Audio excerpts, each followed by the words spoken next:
Greetings, friends. Welcome to our group circle for the meditation for the common good.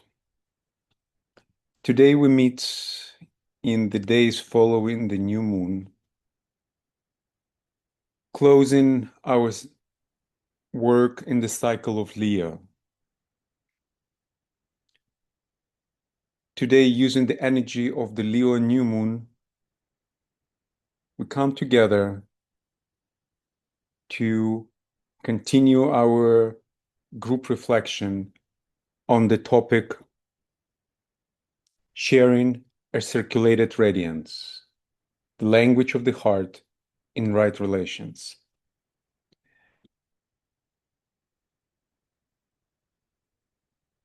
We started our focus on this topic at the time of the full moon, invoking the vision and the guidance to inspire our group mind and direct our thoughts in exploration of this topic, finding the most resonant seeds that could be magnetized within the group chalice at this time of the new moon and radiated towards the field of human consciousness, and thus potentially inspiring thinkers of the world as humanity continue its path through fires of initiation.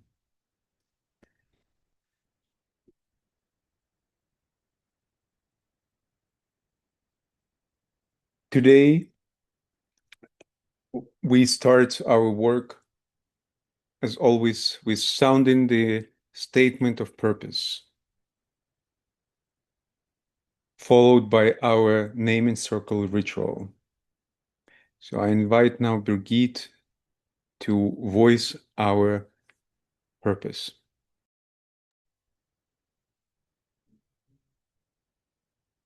Our purpose is to magnetize the ideas of common good, freedom, and brotherhood as the highest values of humanity at this time. We recognize and cherish diversity of perspectives in our group, creating a space capable of invoking, receiving, interpreting, and radiating a higher synthetic vision. We serve as an asramic outpost, building a group bridge of Buddhic energy. We evoke the soul of humanity. We envision humanity as being the seed that is flowering. We prepare the way for the reappearance of the coming one.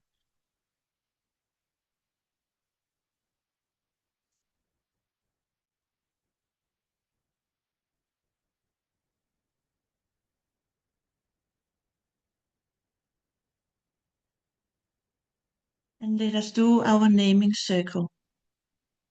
As we begin our focus today in this new moon meditation, the naming circle unites our hearts across distance as we begin our alignment and bring ourselves fully into our group work.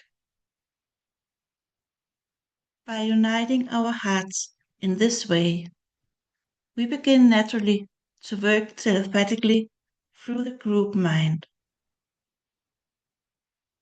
The key to this telepathic work is in the etheric alignment, which creates the group field and allows it to become both a receiving and transmitting agent of higher ideas of energies. We will begin by calling our names into the naming circle, starting with our organizers. As your name is called, please unmute yourself, say your name, and where you are calling in from. For example, Birgitte Rasmussen, calling in from Slagelse in Denmark. And as we go through this, let us turn our attention to our hearts and the heart center of the group, gathering today as each one of us calls ourselves into the circle. Alexander. Hello again. My name is Alexander Ilchuk, and I'm calling in from Brooklyn, New York, in the United States. Welcome.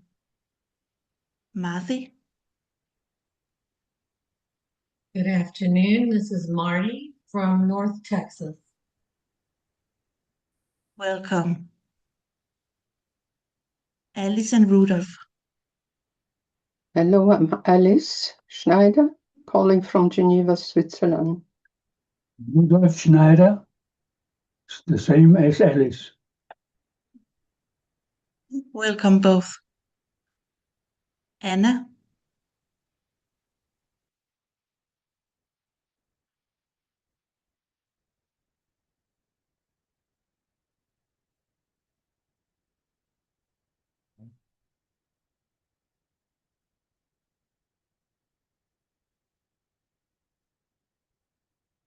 Anna, please unmute yourself if you can.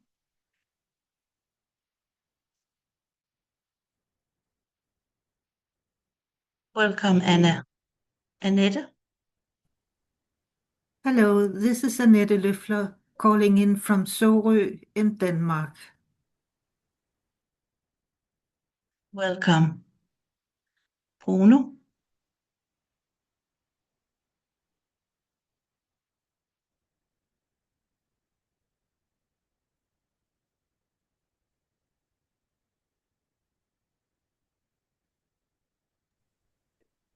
Want to try to unmute yourself again?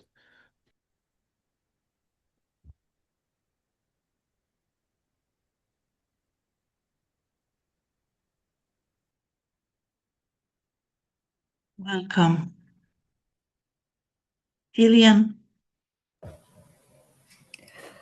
Hello, everyone. I'm Gillian Douglas from the coast of Britain. Welcome. Helen. Hello, I'm Helen. I'm also from Britain. I'm near to London. Welcome. Nikki. Hello, I'm Kiki Bill. I'm in London, again in Britain. Thank you. Welcome. Lone.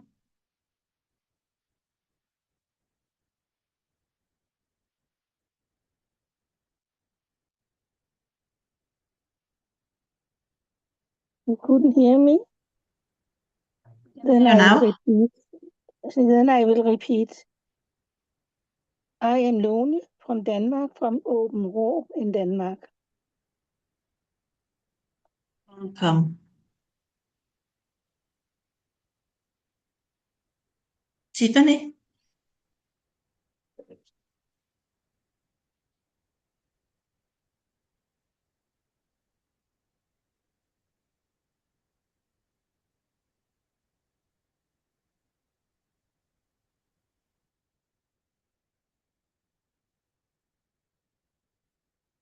Tiffany, please unmute yourself if you can.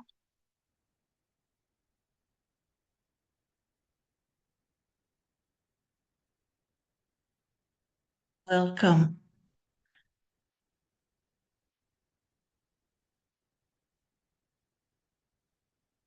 Thank you, everyone. Now that we are linked together as a group, let us share a few moments of silence to align, forming a triangle between Shambhala, the hierarchy, and humanity. May our efforts be of the highest vibration in selfless service of our purpose.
Thank you. And over to you, Alexander. Thank you, Birgit, and thank you, friends.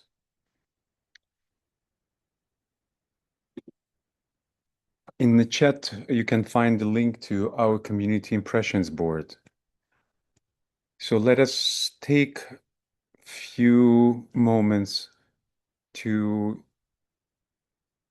check the impressions that were shared on our community board, as we've been holding the tension of a group focus and reflection on our topic, sharing a circulated radiance, the language of the heart in right relations.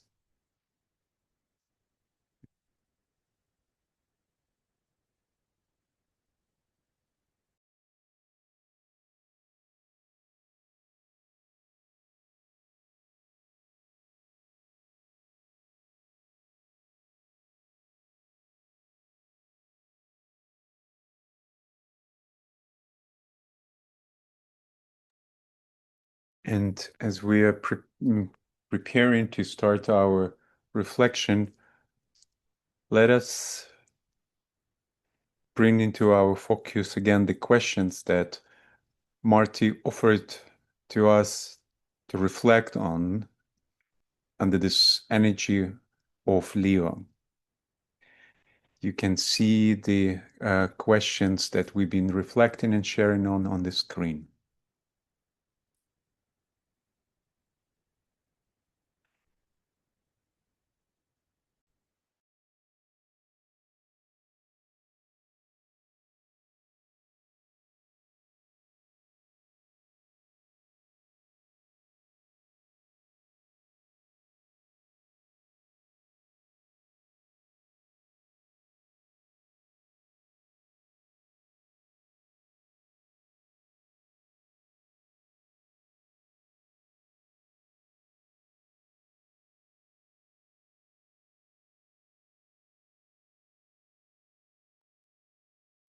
And when we're ready, we can start our sharing, bringing our recognitions of the most resonant ideas into the group chalice.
Tiffany, you asking if to share the answers?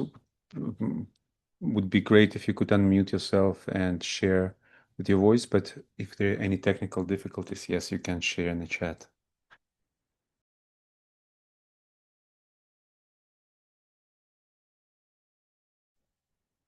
Okay, great. Hi, how are you, everyone?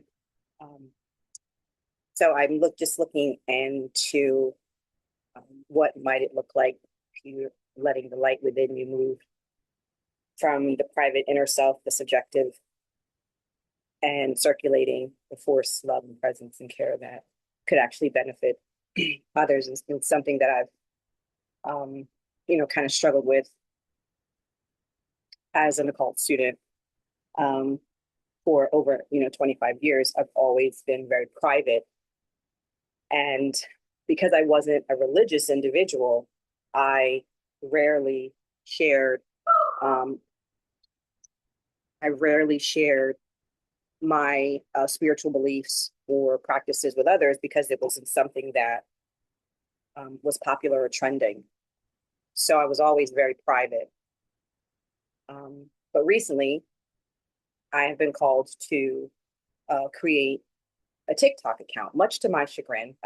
Being a very private person and then coming out into the world, and not so much as creating the account to share my beliefs, but um, how the things that I've learned and the growth that I've had and the circumstances that I've overcome, just as a human, having a human experience, and how can it benefit others. So I didn't know what to do, but there's this thing that it's called a live, and you go on live and you just talk to people and they're chatting with you. So over a small period of time, about 4 months I've been doing this, I felt called to, and if you're here, you know what it feels like to be called. And sometimes that clarion call is a bit louder at times than it is others, but this one was very loud. And I just went on and I just started talking to people. And I knew that I wanted to just experience other people. And so globally, my live for some reason hit the global. I'm from the United States. Very few people came in to my chat from the United States. I mean, we're talking Bali, Czech Republic, Dominican Republic, Congo, all over the world. People started to come into my chat, and so I grew about 3,500 followers in about 3 months, and majority of them are men. And so the ability for you to share just your personal experiences, not with an agenda, not in hopes of changing anybody or converting anybody or letting anybody know about the Master DK and the spiritual hierarchy or Sanat Kumara and how the world is working and things that are going on in the light and the dark. And I mean, just not even talking about those things, but just experiencing what you possess from having that connection, and cultivating that connection daily, hourly, weekly, whatever it is that you commit to. You resonate at a specific type of like a frequency, and people will sense that. They will sense that about you, and you don't know this. You may not know this, or you may know this. It wasn't something that I paid attention to, but they can sense that. And it didn't give you any more power or esteem. As a matter of fact, it lowered the playing field, and it just made people feel a sense of connection to you, regardless of what you look like and where you came from, what gender you were. So the ability to contribute genuinely to others. There's a platform that's with over 1.7 billion people on it on a regular basis, and some of them come in and they're nasty. But the 90% of the people that are coming in to just simply experience what you're resonating, not what you're saying. It's just how you're resonating and how you're showing up. So I believe that personally, the circulating of love is in your presence, and you genuinely have this ability to care. And that is what other people are actually benefiting from. So thank you.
I'm so excited to hear what Tiffany just shared. I have my own calling through my Redridge program, still forming. And once you're called like that, you can't get away from it. It's who you are. It's what you're meant to do. I love what you're doing. I just would like to call our attention to some on the board. At number 3 under the group summary from the last quarter moon, and this to number 3, circulation. Oh wait, heart language is a trainable skill and expressed through tone, presence, listening, compassion, vulnerability, etc. But these 12 qualities of the heart are clarity, empathy, compassion, understanding, etc. It's those 12 qualities of the heart, and that has recently emerged in the heart language group that has been formed. And Alice is the one who I think actually brought those forward. But I think it would be interesting, to consider how what Tiffany is doing reflects those things.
The idea that comes to my mind is that the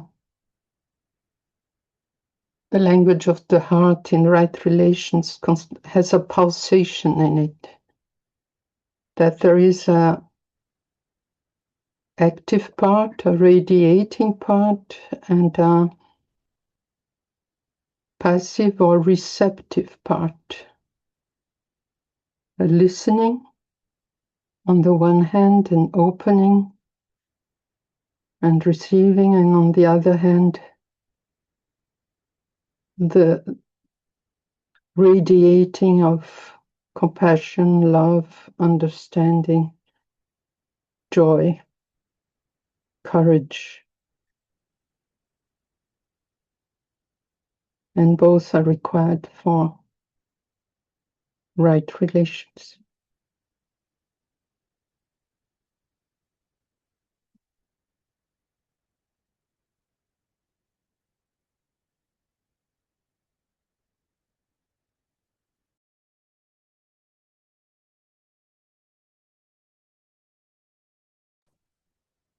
I can expound on number 3. So one of the ideas behind what my intentions were, I'm a PhD student in public policy and public administration.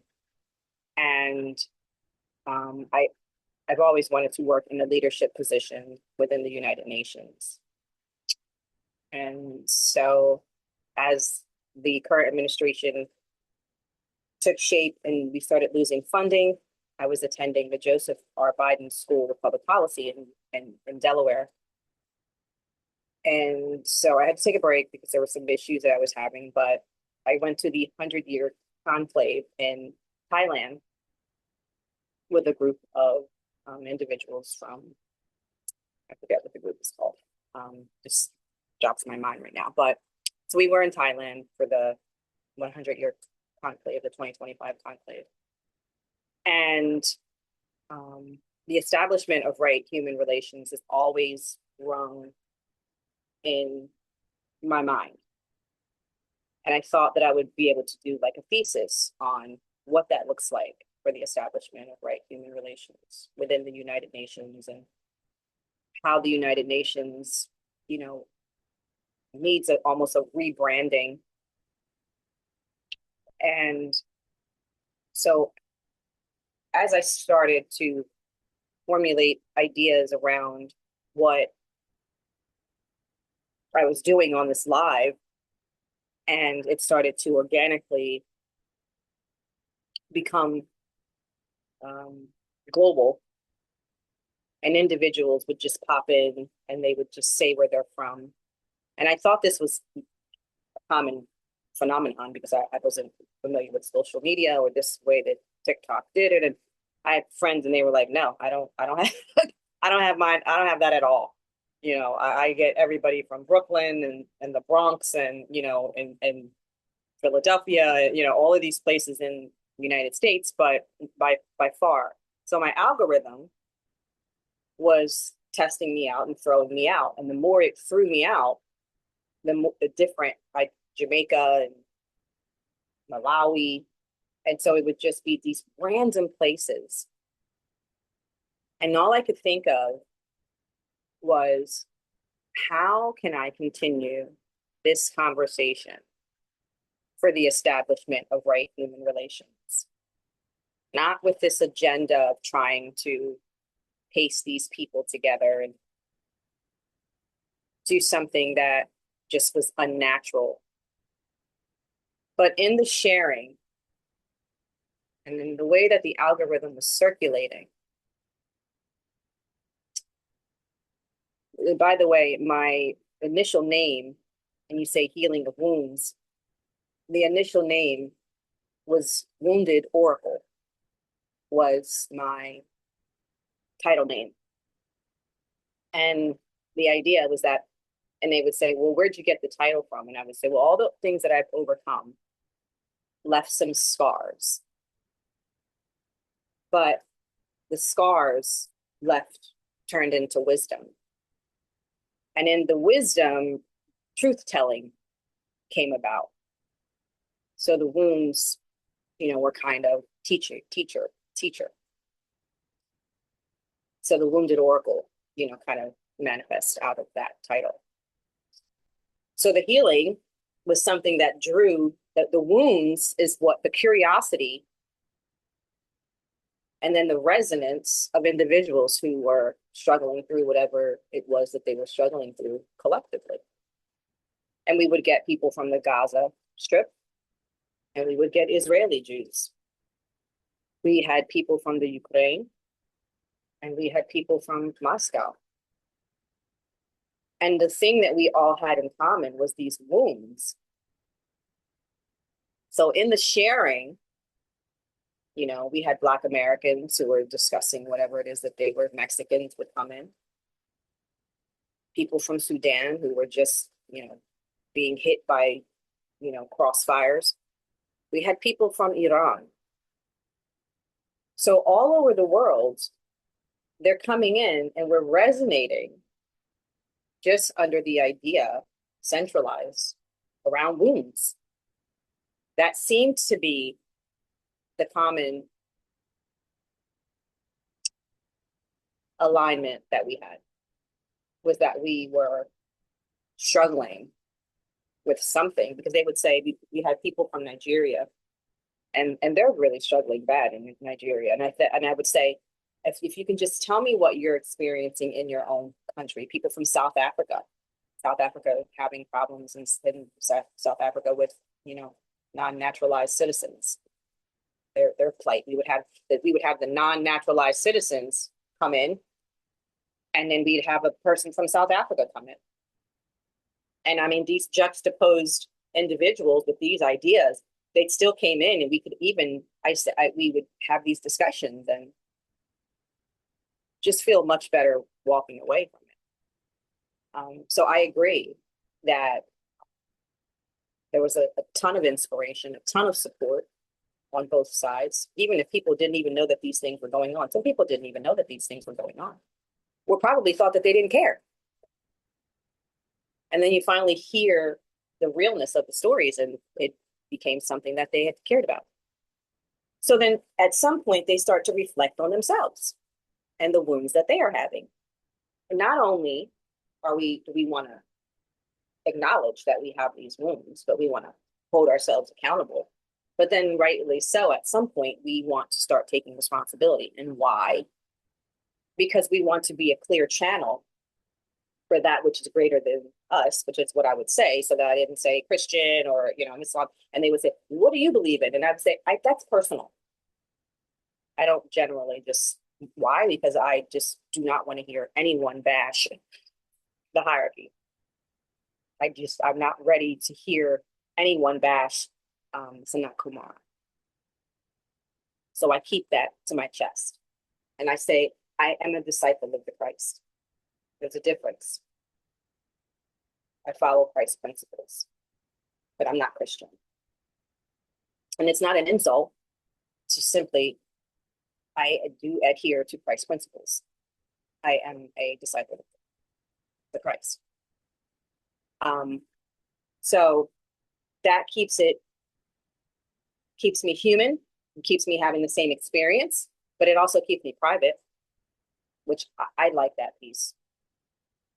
But there's a tremendous amount of, when there's this tolerance, we're just connecting as human beings, having this experience, and understanding the world around us. Now, we may not be able to do anything at this point. At this point, my channel cannot really do what I would love for it to do, establish some sort of organization, humanitarian, philanthropic, advocacy, whatever it is that the masters are pushing me towards, whatever it is. And I can feel it moving, like tectonic plates shifting. But it's organic. You just can't force it, because it seems like it's rising organically, especially the way that these relationships are being developed. So it's a beautiful occurrence. So question 3 with right human relations in practice, that's what it looks like to me now. And I would have never been able to answer that question that way had I have not been having this experience on a collective level, globally, not just with individuals that are within the United States, but talking to individuals that we're having this shared experience. And that is how these right relationships are working in practice. Thank you.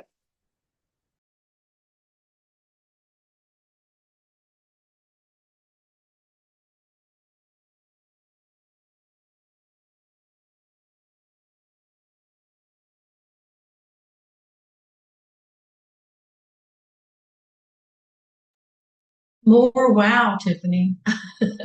I've been taking extensive notes here as you were talking. That's beautiful. So many things I was thinking about. There's an affirmation we say, bringing to light around the events of the world, bringing the pain of the events of the world alive for. I know I'm very badly paraphrasing that, but that's what you're doing. And it also makes me think I'm in love with this band called For King and Country, Christian rock band. And I, like you, I'm a very non-traditional Christian, having grown out of fundamentalism, but it's my belief that we have got to share the quote unquote good news in non-esoteric terms. So we were, DK even told us, my words are already archaic. You've got to find your new language. You've got to find your new vocabulary. And so I've been listening to and watching movies about this Christian rock group, For King and Country, and they have suffered. They've suffered so much, and that's why their music is so wonderful, because their music is about suffering and overcoming because of faith and fortitude and joyfulness.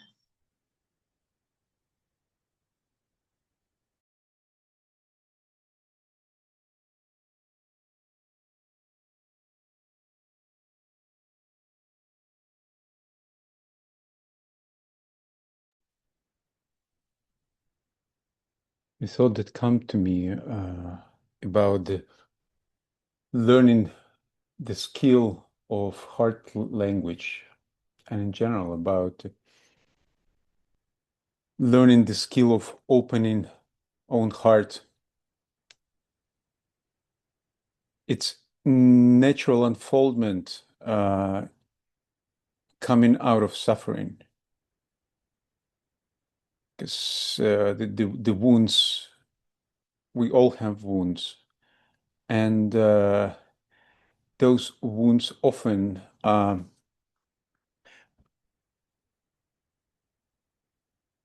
I would say it's in our solar plexus. And in order to heal those wounds, we know that there should be the transference of energy. Very broadly speaking, the transference of energy from solar plexus to heart. Because when the energy shifts to heart and heart starts opening, it has very different dynamic. And so if you think in certain way, we can say that all the sufferings that we are going through individually, as groups, as nations, as humanity, it's that what helps us actually keep moving, because that drive, that strive to heal those wounds, to heal, it's beyond us. It's very this on the it's instinct of survival in certain way, and that's what is happening. We know that's from esoteric teachings, but we know it's from everyday life that we are pushed from our solar plexus to heart.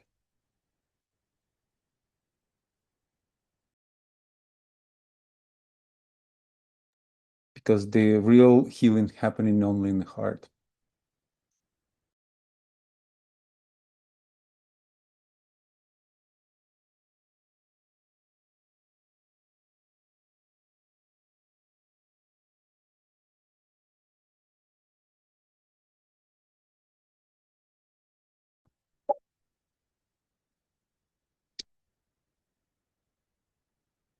If I could add to this subject of religion, several years ago, I was talking to my brother, and he asked, he started making a distinction between religion and tradition. I asked him, what do you really mean? Could you please explain to me in a simple way? And he gave me an example. He said, okay, well, let's say you are a disciple of cleanliness, right? So imagine you cleaning the whole day, your house, and then your daughter comes and she gets some dirt and starts throwing it around, he says. Well, in my understanding, if you are in a tradition of cleanliness,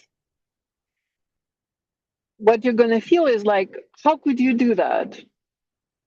How could you do? I've been cleaning the whole day and you are just pushing dirt around.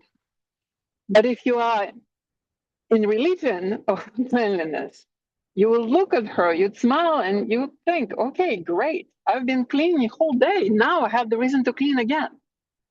Lucky me. So it's a funny example, but it helped me a lot, because there is the part of following the teaching, the teacher, whoever it is, people who are moved by the spirit, I would call them, right?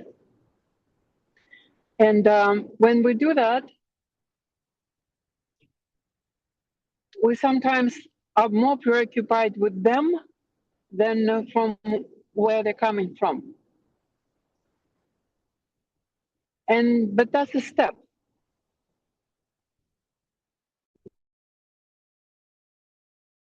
Eventually, we come to the point when we start actually resonating with the. I think I was talking about that on a previous meeting, and with the source of that ideal, thought form, energy, you name it. And so when we call ourselves Christians,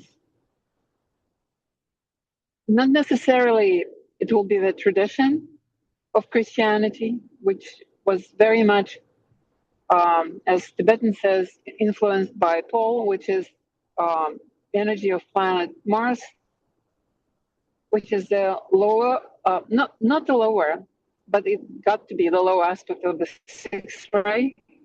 But our opportunity right now, when Neptune is in Aries, and we are in Leo, this fiery triangle standard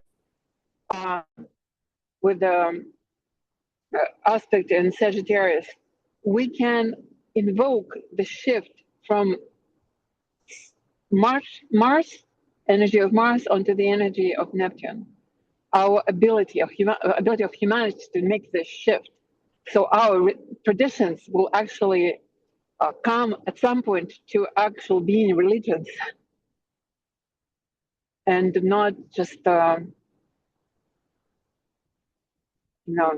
variety of steps towards that level of spiritual, by vibrating with that spiritual direction and energy, and but again, with the deep compassion and love towards ourselves and others, when we're just moving through the quote unquote tradition part of any movement. It can be anything, any skill, any direction. It is the path of evolution, and just good to know where we stand. And it's always great when you have people around who, like beacons, they are radiating that energy of the source without distortion, and you can join in. It's easier to see when that light is around. So, thank you. Over.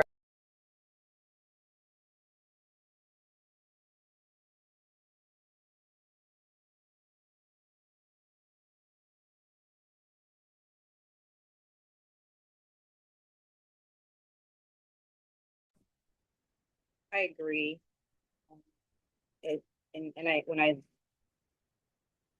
When you have a collective of individuals coming together, organically, and they're bringing themselves and their beliefs and their traditions and their religions, if you're a beacon,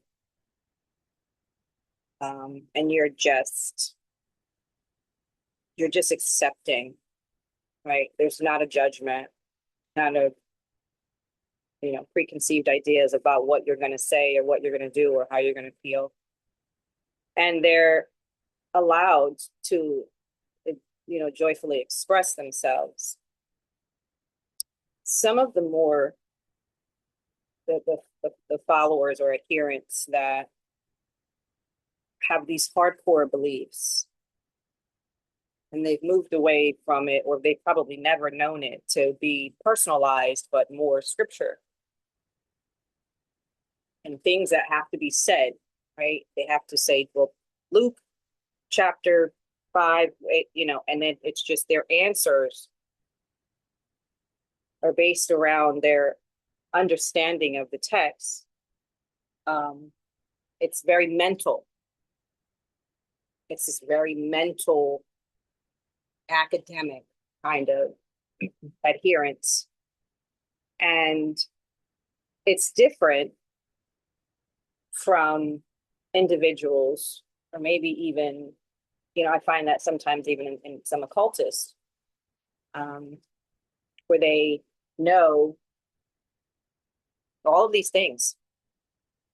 There's just, they are just storehouse of esoteric knowledge and wisdom. And it's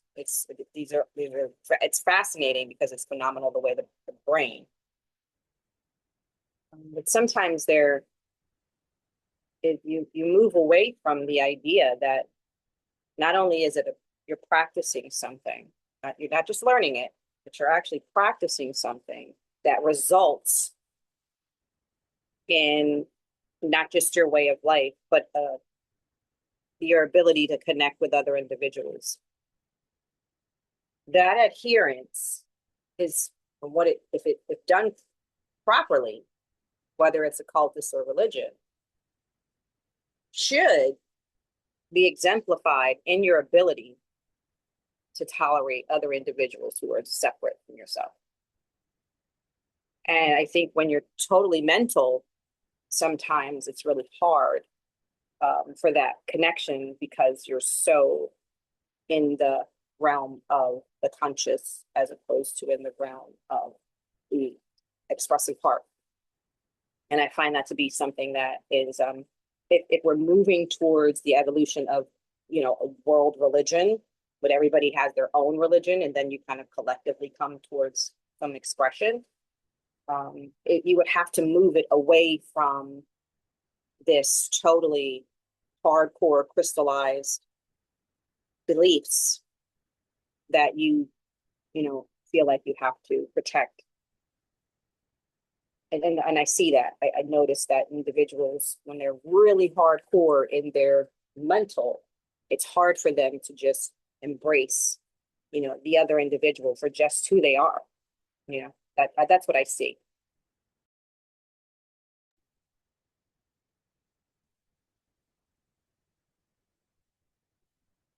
Friends, the time flies fast and we are limited by time, as always, by Kronos. So I invite now Marty, if you could lead us in meditation.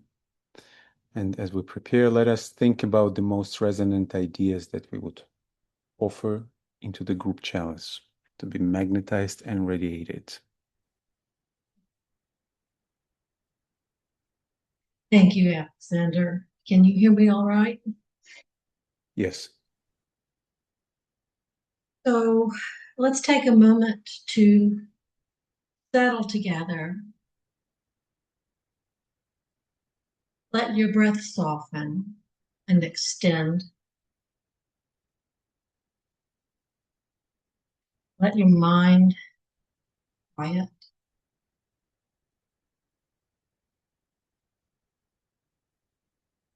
Let your heart open gently.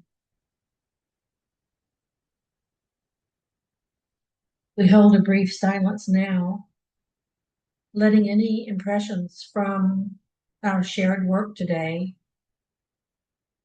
gather lightly in our hearts.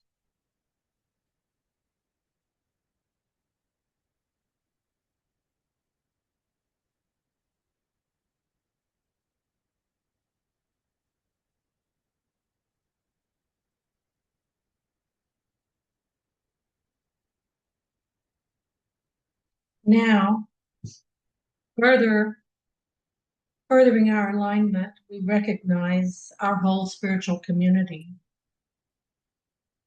Everyone connected to this work and all subtle helpers who support our efforts for the common good. We align with the group heart,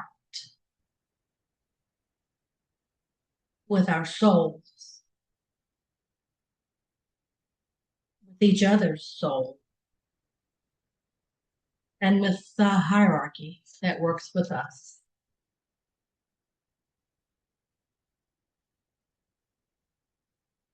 As we attune to the Leo cycle, we remember Leo's gifts: radiance, the natural light of the soul expressed through authenticity;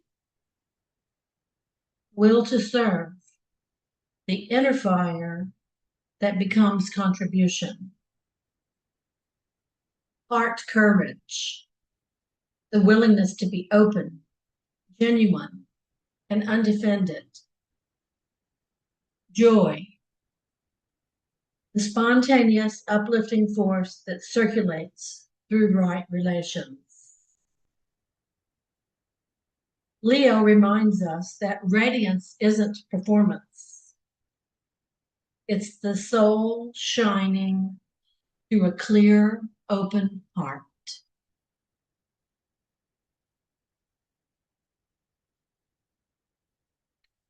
We sound our topic: radiance becoming circulation, the language of the heart and right relations. We let the impressions from our Leo work rise again: authenticity, circulation, heart language, right timing, joy, nature, purpose. Let them settle quietly in your heart.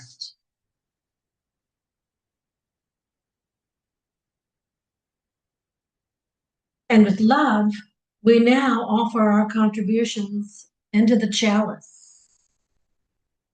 All who may feel moved to give voice to any new thoughts may do so now, as well as all who may prefer to offer your thoughts silently or to drop them onto the bulletin that Alexander has put.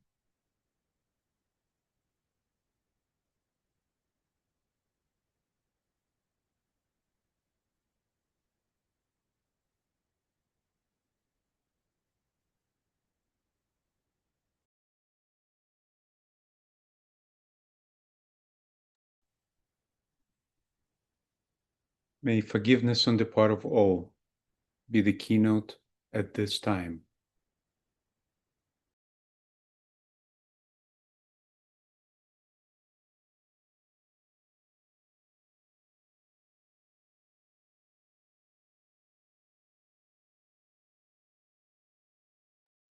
Energy of the soul and the heart.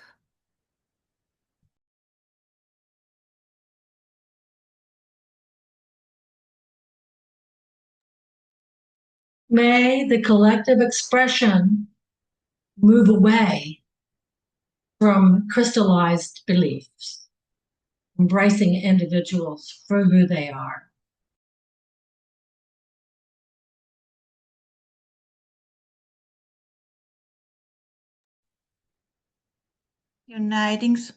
Radiating soul light, uniting all hearts in one.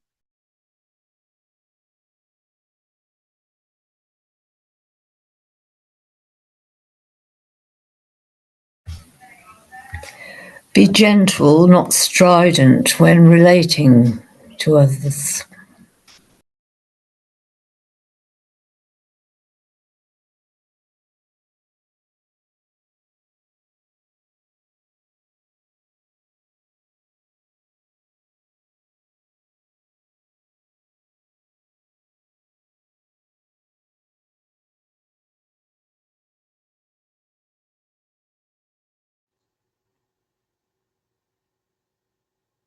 Listen and be tolerant of the heart language of other peoples. It may not immediately seem like the heart language we expect, to be open and tolerant.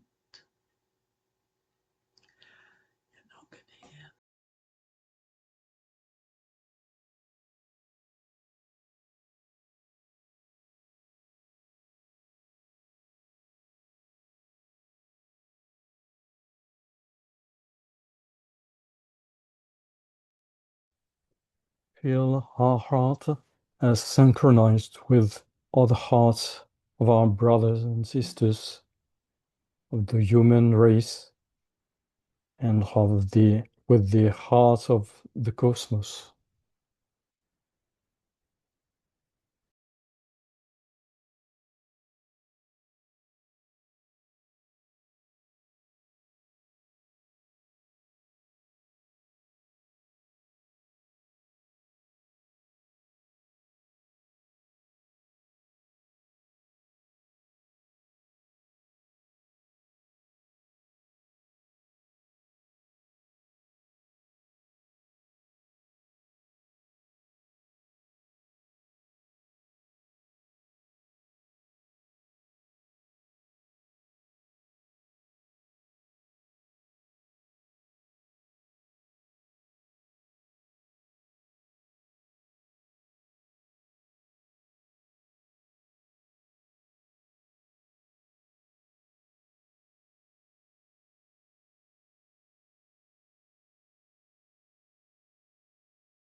If there are any further offerings, please step up to offer them now.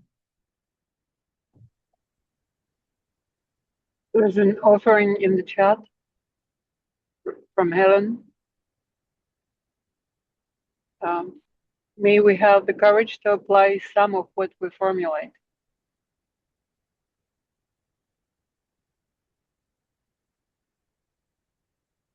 And may our heart stand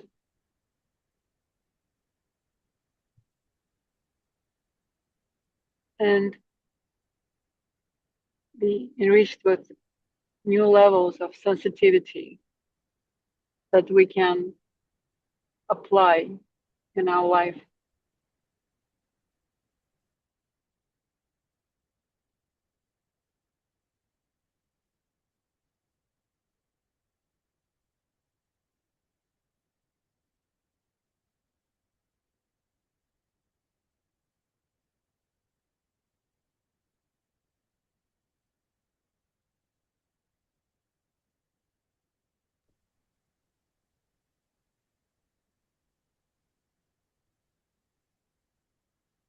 There is also from Helen Franklin.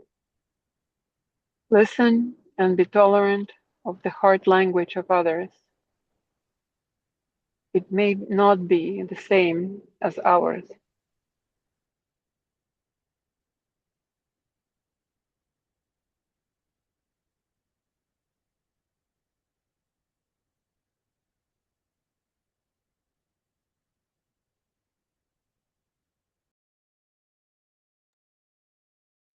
Are there any further offerings?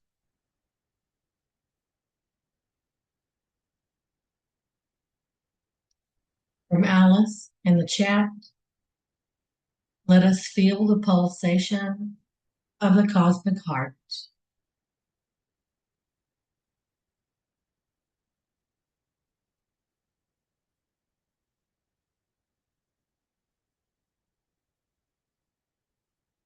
If there's nothing further,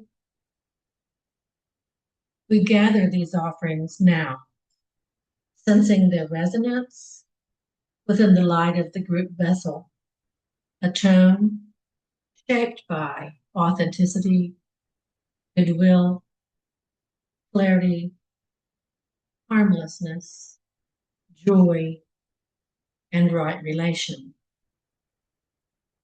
We imagine this tone flowing outward in distribution to receptive hearts and minds.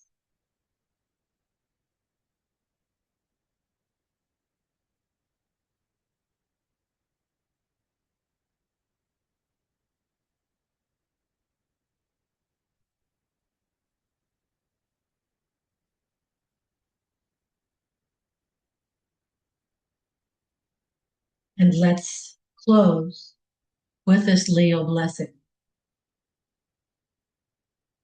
May the quiet sun within each of us shine with clarity and goodwill.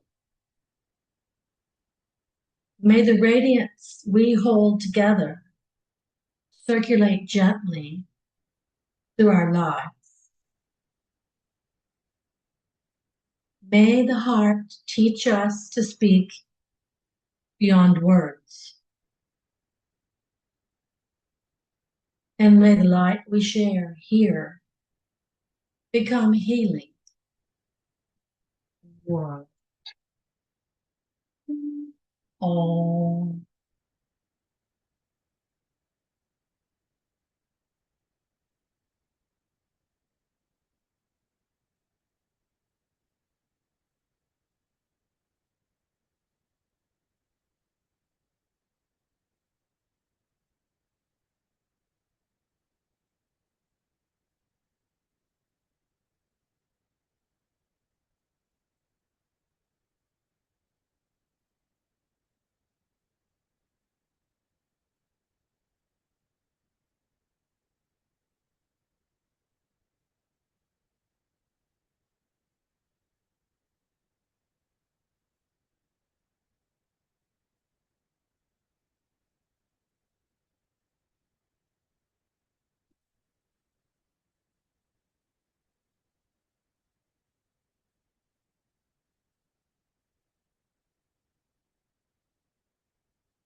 Thank you, friends.